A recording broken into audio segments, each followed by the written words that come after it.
Hi, and welcome to The Curling Show, the podcast that brings you interviews with the sport's top athletes and the people who shape the game. Brought to you by Bell's Brewery. Personally, I think a Bell's Porter is an ideal complement to an afternoon of curling on TV. I'm Dean Gemmell, and in this edition, we talked with Amy Nixon before she heads to Torino. Well, hi, Amy. Thanks for being on the show. I appreciate your time. And first of all, congratulations on the win in Halifax. How many days is it now before your first game in the Olympics? Oh, that's a trick question. I know it's February 13th, and I don't even know what the day is today, so whatever that is. All right, we'll go with you know the date anyways, even if you don't know how many days. Yeah. You know, your team started 1-3 in the trials and really looked to be out of it at one point. When you were at 1-3, did the thought creep into your head that you might not win the event? We just didn't let that become a factor. I know when we lost our third game to Jan Becker, I remember saying to the team, okay, we're in the C event now. And we knew 3 losses was all we could have. But you can't really get wrapped up in that. It became such a small picture then because it was like, okay, let's try to win our next game. Did it cross our minds that it would be very difficult to do? I think absolutely it did. Right. We never sort of said, okay, it's done. Yeah, I don't know. I guess that's my answer to that. I'm assuming life has been a bit of a blur since the win in Halifax, and you know you're doing all kinds of media things, including this interview here today. But I'm wondering if there's a time when you say, okay, this is the cutoff, and we're really shutting things down to get ready. That is something we've talked about as a team, and interesting. I mean, we have quite a diverse amount of personality on our team. We're very different people. yeah, which is a strength and a challenge at times, but definitely a strength. So we have talked about that, but we've also talked about it within that context of everyone kind of has their own point at which the commitment to media and sponsors and even our families sort of reaches a point where we have to say, okay, we need to take a step back. So we have discussed that, but for example, I'm in a different position than Glennis is. I mean, I don't have kids to take care of at home, and I'm on a leave of absence from work, so it's actually kind of a nice break to talk to somebody on the phone.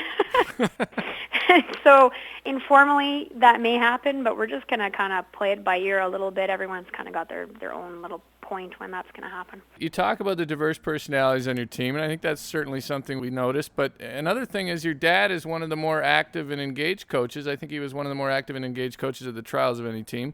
And then now you sort of have Elaine Dagg-Jackson as an official Olympic team coach, and I'm imagining you've added a few other people to the entourage. So what's it like to add these new elements into the equation? You know, you're the first person to ask me something around the coaching. That's really good. First of all, I'm sort of taken aback that you would say that Dad was one of the more active and involved coaches at the trials. That may be very true, but I'd never thought of it that way. I think on that side of things, my dad being able to experience this with him and go to the Olympics with him, that's an indescribable thing, and I just feel so fortunate.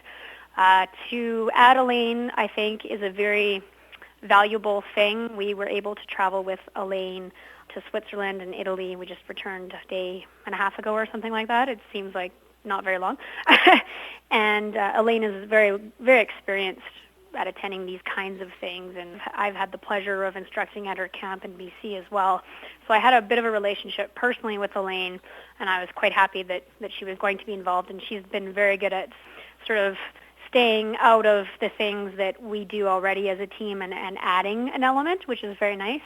And the other people that are involved, I think thus far have been quite sensitive around allowing the team to do those same things that let us be successful in the past.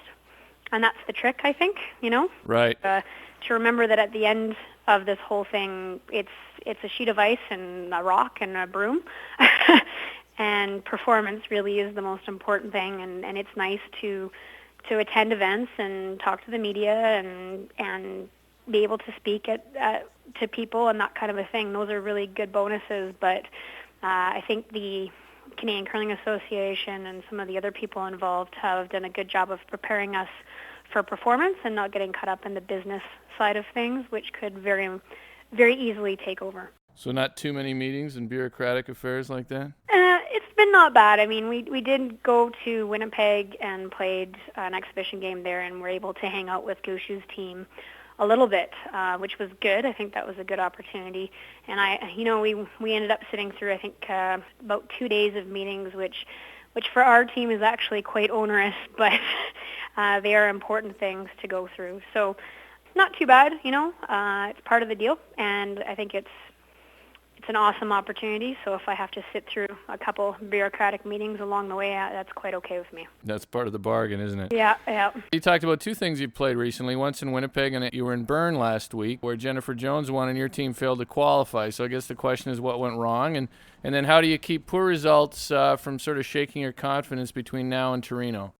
Actually, I think a lot of things went right in Switzerland. And that doesn't show necessarily on the internet site, for sure. I agree with that.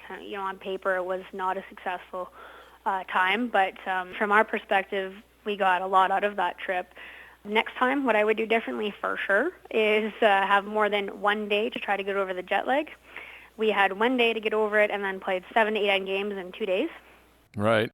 And if we won that last game, we could possibly play 3 more the next day. It's probably one of the first times, and I'm a fairly competitive person and intense player, where I was going, I really don't know if I want to win this last game, guys, because we got to get, it's 11:30 at night.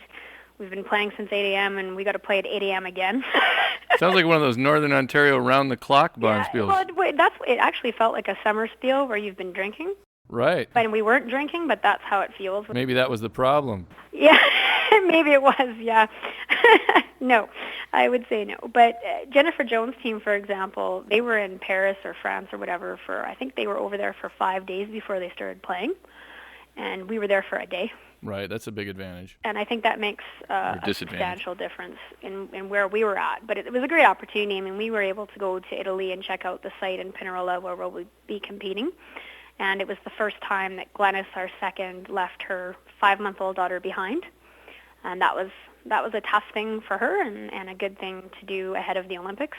Right. There's a number of other things that came out of that. It also gave us sort of a added opportunity, which was unexpected to me, and that was sort of a break from all the emails and the media requests and the people that want to talk to you and want to congratulate you, and that's a great thing. But it's also sometimes a tiring thing.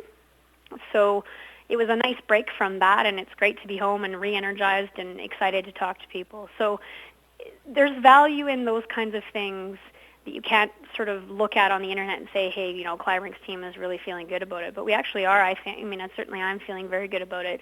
And before the trials, we weren't one of the teams that had won a spiel. Neither was Kelly Scott. In fact, they didn't have a very good fall run at spiels at all. It's not really about what you win right before. It's about what you're doing to prepare, in my mind. Right. It's interesting, too, because curling, unlike some of the other sports in the Winter Olympics, once you win, you play events before the Olympics. I mean, if you're a figure skater, for instance, you wouldn't be in competitions after you qualified for the Olympics so much. And I think if you're treating them as tune-ups, that's probably healthy, because we all know in curling you lose a lot more than you win. So. Oh, for sure. And it's really hard to maintain sort of this. It would be really easy for us, I think, to get a little bit tight or stressed or panicked or whatever, anxious, whatever you want to call it, around, not winning in Switzerland or potentially not winning the Canada Cup or something like that. But basically, we're on a track to prepare ourselves for February 13th, not for January 13th.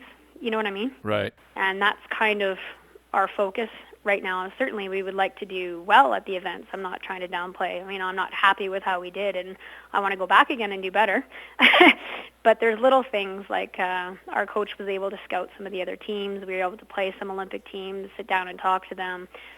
There were some great opportunities that we had there. So. Hey, that said, I saw you guys play in Winnipeg and beat up on Cassie Johnson's U.S. team and seemed to send some sort of message there. And Christine was pretty blunt afterwards, saying that the U.S. would have to bring their A game and you guys would have to bring your B game for them to win. Did anybody from the CCA ask you to tone down your comments after that? Okay. I guess there's a few things. That's a long question. Well, maybe there's a quick answer. The first thing I'd say is I don't think we beat up on Cassie. I think that she missed a draw against 4. I don't expect to have that happen in the Olympics. They're a good team. That would be the first thing I would say. Things happen in the game, and they just didn't have. I don't think they had the kind of game we're going to see out of them at the Olympics. Yeah, I think that's fair. Number 2, did the CCA say anything to us about that? No, to tell you the truth, they didn't. And really, that's not where it's at. But we have discussed that as a team, and we are not happy with how that came out. and we're not proud of it. And so I don't know how I would say it any way other than it wasn't cool. Well, you know what? I did find the honesty refreshing, so I wouldn't worry about it too much. I mean, I think you guys did look like you could beat them on any day that day, but I do think, they're runner-up in the Worlds last year, and I think they had a bad day and a bad weekend. So. Well, and Cassie's team, to be fair to them, I mean, we're so used to in Canada playing in that big arena environment. We're very comfortable in Winnipeg. Sure. They come into that, and they're playing beside Randy Furby in front of all these fans. They've never had that situation before. Right. So little things like that you don't see when you're sitting there or watching the results in the newspaper. You have to give Cassie's team credit for those things, that it was a learning opportunity for them as well. And I'm sure, you're right, they're former World Junior champions. They were second in women's in the world last year. They've been declared for over a year. They've had a lot of time to prepare. I expect them to be a lot stronger than that when we see them again. Well, don't stop being honest, though, but I'll give you a chance to clear the air there. Hey, finally, it was mentioned on the Curling News blog, curlnews.blogspot.com, that Shannon's husband's been transferred to the U.S., I guess, but I haven't heard much about it anywhere else. Is that true? And what does that mean for the team next year? That's actually not true. Okay. I have no idea where that came out. Oh, we cleared that up. You see right here in the Curling Show, because I didn't see it anywhere else, and I wondered what it was about. No, that's not true. Shannon is a dedicated curler, and I can't imagine Richard ever accepting a job that would take her out of playing. He himself did not play this year so that she could focus completely on the trials, and has been a major support for the team and her. So that's... Well, from now on, I'm going to clear up rumors instead of start them here, so I've done that. That's great. All right, we finish our shows with something we call the run back. I give you a topic, and you have 1 to 3 words to give me your thoughts on it. Oh, okay. All right, here we go. So we'll start with those very blue Team Canada Olympic jackets you'll be wearing off the ice in Torino. Not true. Make sure you wear the scarf is all I have to say. We're getting red and white ones. Are you getting new ones? Oh, no. Those ones are just a stopgap. All right, because Jim Waite was asked if he was the coach of Team USA on the bench at the Grand Slam event. So We've heard that, yes. The biggest difference between men's and women's curling. Women yell louder. Tim Hortons coffee. I hear it's great. I don't drink coffee. Communications between the CCA and the average Canadian curler. Not sure. I really don't know anything about that. Well, you're training to be a lawyer, so that was a good answer. Yeah. And the biggest misperception about lawyers is... We're no fun. All right. Hey, Amy, it was a pleasure speaking to you. I appreciate your time, and good luck in Torino. Thanks, Dean. I appreciate the opportunity to speak with you as well. That's Amy Nixon on The Curling Show, brought to you by Bell's, the home of inspired brewing and beer that should make all of our Canadian listeners just a bit envious. Thanks for listening. Black Pudding coming up.